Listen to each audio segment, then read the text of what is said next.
머리카락이 가늘어지고 있다면 매일 먹는 건강한 과일이 그 속도를 높이는 신호일 수 있습니다.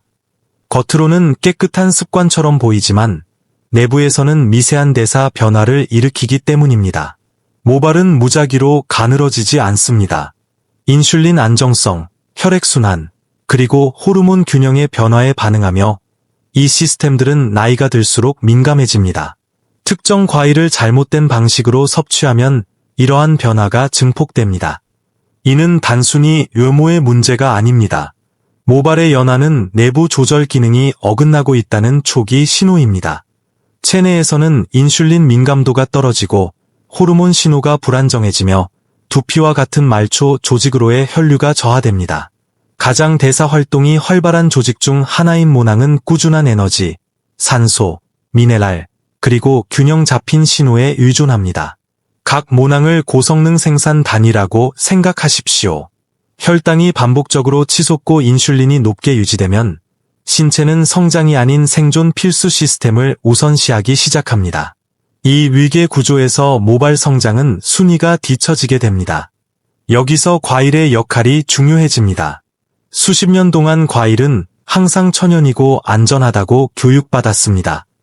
하지만 생물학적 반응은 라벨이 아닌 화학적 신호에 반응합니다. 오늘날의 과일은 50년 전보다 훨씬 많은 당분을 함유하고 있습니다. 노화된 대사 체계가 이 당분을 만나면 인슐린을 교란하고 코르티솔을 높여 모낭으로의 영양 공급을 방해합니다. 두피를 비옥한 토양으로 모발을 작물로 비유해 보겠습니다. 토양이 염증으로 가득 차거나 미네랄이 고갈되면 씨앗이 아무리 튼튼해도 제대로 자랄 수 없습니다. 특정 과일을 단독으로 과하게 섭취하거나 잘못된 시간에 먹으면 토양의 당분이 넘쳐나 염증을 유발하고 모낭의 필수 영양소를 앗아갑니다. 가장 중요한 점은 과일을 영구적으로 끊으라는 것이 아닙니다. 50대 이후에는 어떤 과일을, 언제, 먹어야 하는지 이해하는 것이 핵심입니다. 이번 시간에는 노화에 따른 탈모 가속화의 대사적 원인과 과일이 문제를 악화시키는 방식, 그리고 모발과 호르몬을 보호하는 스마트한 선택법을 알아보겠습니다.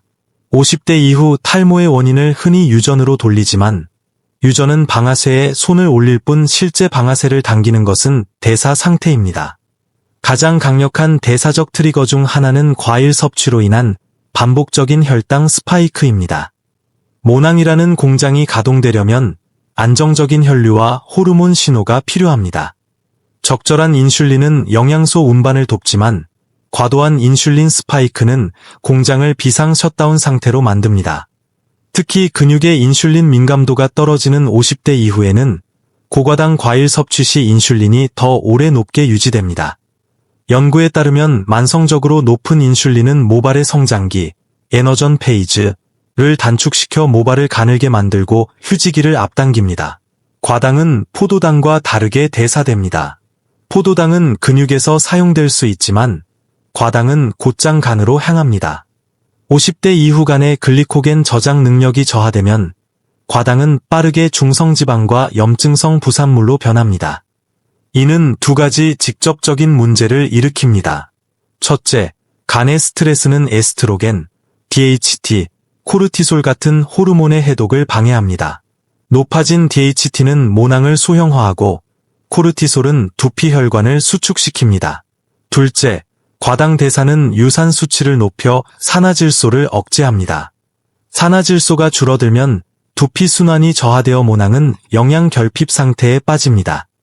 과일을 단독으로 먹는 습관은 미네랄 배출을 가속화합니다. 혈당이 급격히 오르면 인슐린이 포도당을 세포로 밀어넣으면서 아연, 마그네슘, 철분 같은 전해질을 신장을 통해 함께 배출시킵니다. 아연 결핍은 모발의 구조 단백질인 케라틴 형성을 방해하고 5알파 환원효소의 균형을 깨뜨려 DHT로 인한 모낭 수축을 악화시킵니다. 마그네슘 역시 중요합니다. 마그네슘은 스트레스 호르몬을 진정시키고 ATP 생산을 돕습니다. 포도당은 높고 미네랄 밀도는 낮은 과일, 포도, 바나나, 망고 등을 단독으로 자주 섭취하면 신체는 미네랄 순손실 상태가 됩니다. 손톱이 잘 부러지거나 근육 경련이 동반된다면 이는 미네랄 고갈의 신호입니다. 50대 이후 코르티솔은 모발 생존의 강력한 조절자가 됩니다.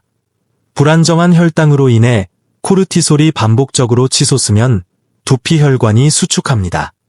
이는 정원 호스를 꽉 쥐어 뿌리로 가는 물을 차단하는 것과 같습니다. 특히 섬유질이 제거된 과일 주스나 스무디, 그리고 저녁 늦게 먹는 과일은 코르티솔 반응을 증폭시킵니다. 밤에는 인슐린 민감도가 최저치로 떨어지고 코르티솔 수치가 낮아져야 합니다. 이때 당분을 섭취하면 호르몬 충돌이 발생하여 수면 중 이루어져야 할 모낭의 복구 신호를 방해합니다.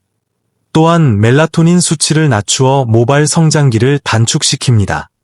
모발 성장은 특정 음식을 제거하는 것이 아니라 신체에 전달되는 신호를 바꾸는 것입니다. 다음에 14일 챌린지를 제안합니다. 반드시 단백질이나 건강한 지방, 요거트, 달걀, 견과류과 함께 드십시오. 과일 주스 및 건과일 제해, 섬유질이 제거되거나 농축된 당분은 피하십시오. 저녁 6시 이후 금식, 수면 중 세포 복구와 멜라토닌 활동을 방해하지 마십시오. 저당도 과일 선택, 베리류, 키위, 감귤류를 우선순위에 두십시오. 식후 가벼운 산책, 근육이 포도당을 흡수하게 하여 인슐린 스파이크를 억제하십시오. 이러한 변화를 통해 대사 정렬을 회복하면 모낭은 다시 안정을 찾을 것입니다. 당신의 머리카락은 당신을 배신한 것이 아니라 대사 신호에 응답하고 있을 뿐입니다.